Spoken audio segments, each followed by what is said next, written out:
Why are there so many poor young people making YouTube videos in Vietnam? Perhaps recently, while browsing YouTube, you have often come across videos with very similar content. A young person lives alone in a small room measuring only about 9 square meters, 12 square meters, or 15 square meters. They say that they do not have a stable job and that they earn only about $5 or $10 per day. Some even say that they earn only around $30 in an entire month. Their rooms are usually very simple. They have very few belongings, their meals are modest, and their lives always seem difficult. When they want to buy something necessary, they say that they have to save money for many weeks or many months before they can afford it. Videos like these are now appearing everywhere on YouTube. The title often emphasizes poverty, loneliness, unemployment, or the difficult life of a young person in Vietnam. The footage is shown in slow motion, the music is sad, the colors are soft, and the narration is full of emotion. All of this make viewers feel as though they are stepping into a very private, genuine, and heartbreaking life. I have also watched quite a few channels that create this kind of content.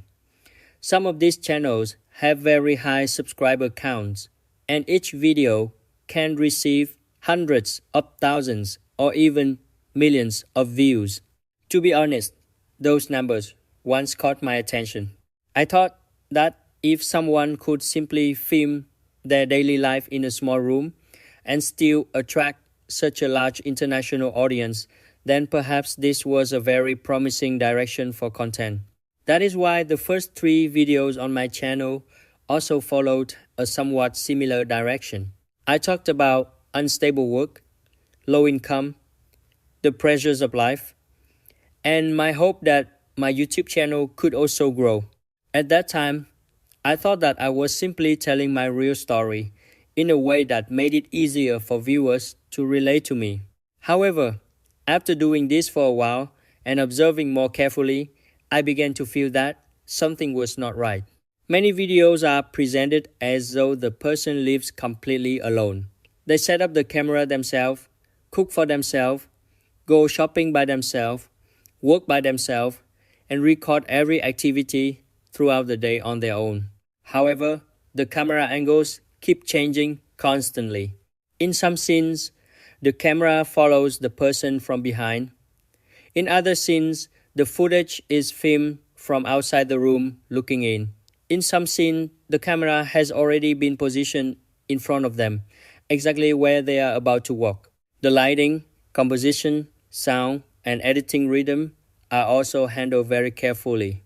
A person who lives alone can still film scenes like this by themselves if they have the skill, equipment, and enough time. I do not deny that, but when dozens of channels use almost the same formula, the same storytelling method, the same editing rhythm, the same type of narration, and the same way of creating sympathy, I can no longer believe that they are all simply poor individuals doing everything by themselves. Based on what I have observed, there may be an entire production team behind some of these channels. One person develops the ideas, another writes the script, another operates the camera, another edits the video, another manages the comments, and another handles the strategy for reaching foreign viewers. The person you see on the screen may only be the person appearing in front of the camera, rather than the person who personally created and operates the entire channel. This means that the image of a poor person living alone and making YouTube videos entirely by themselves may not fully reflect the reality behind the video. A small room may simply be a location chosen for filming. A modest meal may be prepared to create an emotional effect. An item that the person claimed they had to save for a very long time to buy may only be a detail in the script. A day without work may be turned into a story claiming that the person no longer has enough money to survive. I cannot claim that every channel is staged, and I also cannot conclude that a specific person is committing fraud without clear evidence. However, Viewers need to understand that this has become a formulaic type of content. When a formula can generate millions of views, earn advertising revenue, and attract many donations, it will certainly be copied by many people. Another detail that many foreign viewers may not notice is the voice used in the video. Some people speak English very clearly, pronounce words naturally, and tell their stories in a very emotional way. At the same time, the footage suggests that they live in deprived conditions with limited access to education or regular exposure to English. At first, many people may think that it is the person's real voice. However, today, the narration in videos like these can be created entirely by artificial intelligence.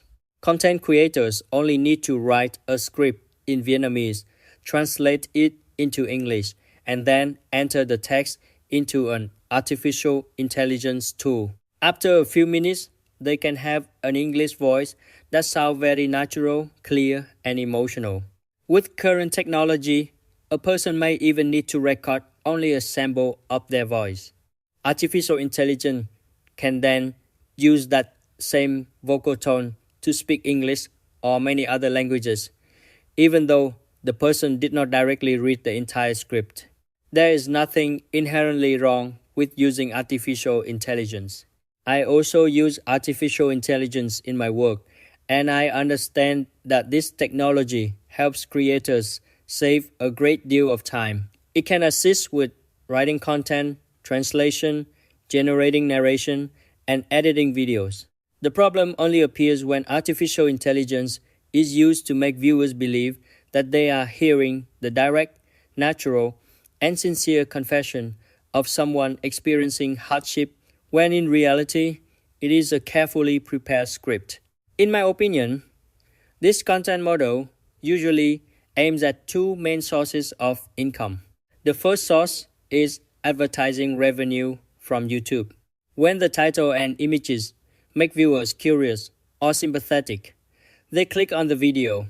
If the story is constructed well, viewers continue watching to find out how the person's life changes afterward.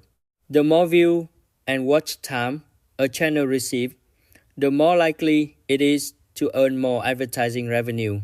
The second source is donation from viewers, especially foreign viewers. In the video, the person often say that they have only a small amount of money left to buy food that day. They do not have enough money to pay the rent, repair the house, buy medicine, or purchase a very basic household item. Sometimes it may only be a fan, a cooking pot, a set of clothes, or a more complete meal. The person says that they had to save money for a very long time before they could afford that item. This style of storytelling directly appeals to the compassion of viewers. When you scroll down to the comment section, you often see messages such as, one person sent 10 euros and writes, "Thank you, cheers from Milan," with a huge hug. A viewer from Australia also sends 10 Australian dollars and writes, "I am visiting Vietnam at the moment from Australia, and I am currently in Ho Chi Minh City. I hope this helps you buy a new kettle or something you need." Another person sent 10 euro with a message, "All the little things in life help, and if I can help you, I am glad to do so." In addition, someone sends 500 rupees and simply writes, "Onai, God bless you." Comments like these create a very powerful psychological effect. When viewers see that someone else has already sent money, they are more likely to feel that they should do the same. When many people express sympathy, the story in the video also becomes more believable. However, we need to be cautious. Not every comment, every story, or every piece of information about online donations can be verified. Some comments certainly come from real viewers. However, it is also possible that some accounts are used to create initial engagement, guide the emotions of the crowd, and make the video appear more credible. This is a fairly common marketing technique. When viewers see many people praising the person's sincerity, expressing sympathy, and saying that they have sent money, new viewers are less likely to be suspicious. The emotion of the crowd then become a substitute form of evidence, even though nobody truly knows the full story behind the video. The concern is not only that some viewers may lose $5 or $10 because they believe a staged story. The more serious issue is that these videos are creating a distorted image of Vietnam. If a foreign viewer is constantly recommended videos by YouTube showing Vietnamese people living in nice square meter rooms, eating very simple meals, having no job, having no family beside them, and always needing help, that viewer may easily believe that this is the common way of life in Vietnam. However, that is not the reality. There are still poor people in Vietnam. There are still unemployed people, people who live alone, and families who are genuinely struggling. That is true, and we should not deny it. However, Vietnam also has millions of families living ordinary lives. They go to work, raise their children, rent or buy home, eat proper meals, face their own difficulties, and try to build a future just like people in many other countries. My name is Truong Du. I am 32 years old, and I have a family. I currently live in a house that is not very large, but it is also not a small and cramped room. This type of house and standard of living are quite normal for many families in Vietnam. We are not rich. My work is not always stable either. I still have to worry about rent, living expenses, and my responsibilities toward my family. However, our lives are not filled with hunger, loneliness, or despair every day. We still have ordinary meals. I still work, take care of my family, and try to find new opportunities. Some days are good, and some days are difficult, but that is what real life is like. If I chose to film only the worst moments, use sad music, an artificial intelligence voice, and a tragic script, I could completely turn my life into a different story. I could film the smallest corner of the house and say that my entire family lives crowded together in that space. I could film a simple meal and make viewers believe that this is all we eat every day. I could talk about one day when I earned no money without mentioning the days when I still had work. The individual details may be true, but when only the negative parts are selected and deliberately arranged in a certain way, the full story creates a misleading impression. That is also something I thought about a great deal after making my first 3 videos. I realized that if I continued following the formula of being poor, lonely, and desperate, simply to gain views, I might be telling a story that was no longer honest to myself. I might not be completely lying about the difficulties I have experienced. However, if I only selected the negative parts, exaggerated them, and made viewers believe that they represented my entire life, that would still be a way of manipulating emotions. That is why I want to change the direction of my channel. I will still share my real difficulties, including the days when work does not go well, my income is unstable, and I feel the pressures of being someone with a family. However, I also want to show you ordinary meals, daily work, our home, our neighborhood, our family, and the positive aspect of life in Vietnam. I do not want to turn myself into a pitiful character in order to ask for help.